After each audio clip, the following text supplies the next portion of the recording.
Hey guys, Chickadee Maine, aka Deboo, Deboo.com with the Deboo.com Surf Forecast Update. This forecast update effective around 4:30 Eastern Standard Time on Tuesday, August 19th, 2014. And guys, it looks like the break in the small for all is coming. It's going to take a little bit to set up, but there's two areas now that we're monitoring in real time. There's an area of low pressure off the mid-Atlantic states and newly named 96L Invest down in towards the intertropical convergence zone just to the southeast of the islands. We'll show you that here in just a minute. This area of low pressure will really start to get its act together after Friday morning. Now, this is going to be giving the East Coast Surfing Championship a chance at some possible fun surf alert conditions for finals this weekend, Saturday and Sunday. And then there's an outside chance that that area of low pressure can develop enough northeast groundswell to shoot it down in here towards the northeast Florida coast in here around Monday or Tuesday. We're still looking at that, but we're still seeing some positive signs in that. Show you how that sets up for you in just a few moments. Here's the latest look now at 96L Invest, stuck down in here towards the intertropical convergence zone. And as you can see, convection is starting to lift off towards the north, and this is because of upper level winds. Very strong southerly upper level winds in here. We'll show you that in the wind field map. You can see the strong southerly flow setting up through here. Hopefully that's going to give it some lift where this can move off towards the west, get past the islands into a little bit more favorable environment. When we look at the latest Saharan air layer map, you can see that the area is not as dry as it has been in here over the last several weeks, so this should not impede development. We just needed to get past the islands, a little bit away from that 10 line where it can get some more spin to it.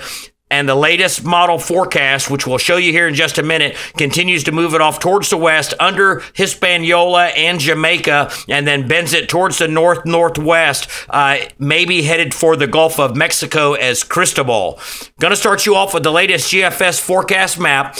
This is for Saturday. You can see down in here in the lower part of the image, the GFS wants to start to form Cristobal just south of Hispaniola, but it's the area of low pressure that we'll be really watching here at this time. This is for Saturday, showing a nice east-northeast fetch aimed at the mid-Atlantic states and the Outer Banks and the East Coast Surfing Championship. There's a long north-northeast fetch of winds in here, and this is going to get a northeast groundswell going. Taking you over to Sunday, you can see the area of low pressure now deepens, and there's some tighter packed winds in here coming out of the east-northeast, again aimed at the mid-Atlantic states and the East Coast Surfing Championships. Seas are going to be building 10 to 12 feet Saturday into Sunday and increasing higher as this system begins to strengthen and that pressure gradient begins to tighten. Again, looks like Cristobal right in here just to the southeast of Jamaica. Move you into Monday and look at this northeast fetch now aimed at the East Florida coast in here.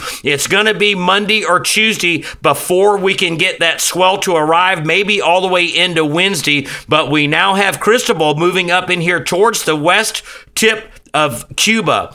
Taking you into Tuesday, you can see that the area of low pressure that's in the northwest Atlantic begins to break down. The northeast groundswell created is well on its way, and we now have some increasing southeast winds coming in towards the Florida, East Coast, and Southeast U.S. That should help push some of that northeast groundswell created more into the coast, with Cristobal now crossing over the western tip of Cuba on its way into the Gulf of Mexico. Now, this is the CMC for Wednesday, and the CMC is showing a little bit further east of a track. There is a possibility that this could come up the east coast of Florida as well, but either way, increasing southeast winds midweek of next week with northeast groundswell coming in from that low that was in the northwest Atlantic. Give you a little bit different view on the ECMWF. The ECMWF is really not tracking Cristobal into the Gulf of Mexico, but in the western GOMEX as an open wave, but there is showing a strong, nice northeast pressure gradient aimed at the Outer Banks and the East Coast Surfing Championship. So for you guys that are in the East Coast Surfing Championships experiencing the flat conditions, there is possible fun surf alert coming for this weekend. When we look at the latest swell model forecast, this is Friday going into Saturday, we can see in here that the swell is now turning from the southwest to a northeast direction in here with a little bit of 10-second periods coming out of the southeast into the Outer Banks and into the Virginia Beach area. That's all we got for you for now, guys. Stay tuned for the next update.